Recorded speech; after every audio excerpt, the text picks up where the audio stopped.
Okay, we've got the whole board sanded down. The rails have been sanded, planed off, shaped. We still have, one more final sanding to do to clean the board up right before glassing, but the board is pretty much shaped up. What we're going to work on now is the nose block and cutting the nose block. As you can see here, this is the nose of the board. I got the rails all shaped up, and we still have a nice, a rough edge here on the front of the board.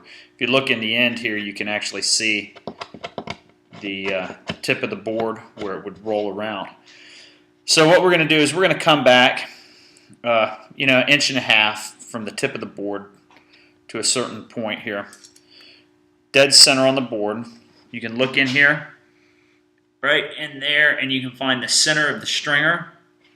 And you're going to put a little mark there, put your dividers down on it, and you're going to come out to a point. The angle's not critical. You don't want like a 90-degree angle. You're looking at like a 22-degree angle, and you're going to put a little mark here,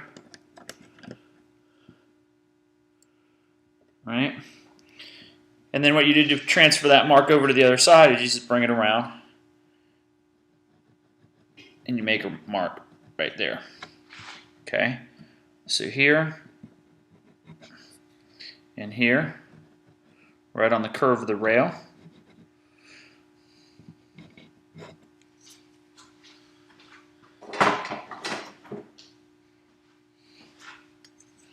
Once you have that, then you're going to transfer this mark.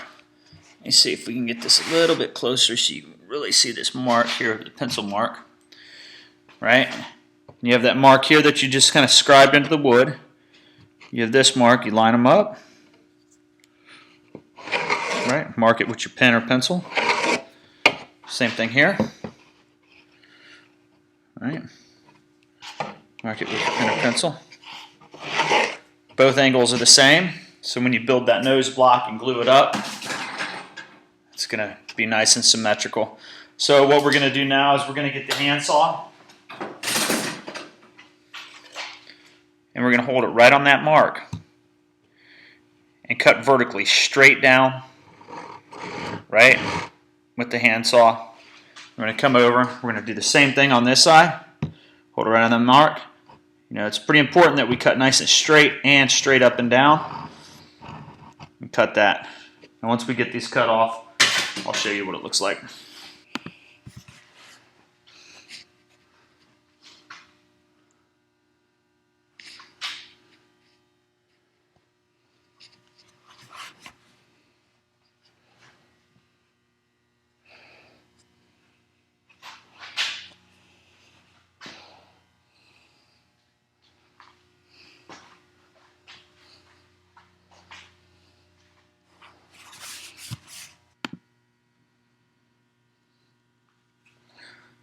Here's the tail block in place. All it is a couple strips of wood laminated together and then clamped off to the tail after that tail has been sanded off nice and smooth.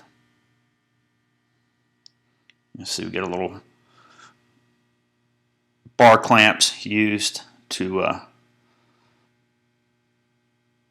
hold the tail block in place. You can see here now that the nose block has been installed. It's installed in 3 pieces. We do a laminated block on one side, clamp it, do a laminated block on this other side, clamp it, glue it, clamp it, and then we do a nose filler here. I say it's the same as the tail block, just a few laminated strips of wood, clamped and glued. And then this is finished, sanded off. You just just plane it off and sand it to get that nose shape. The board has been final sanded with 220 grit sandpaper.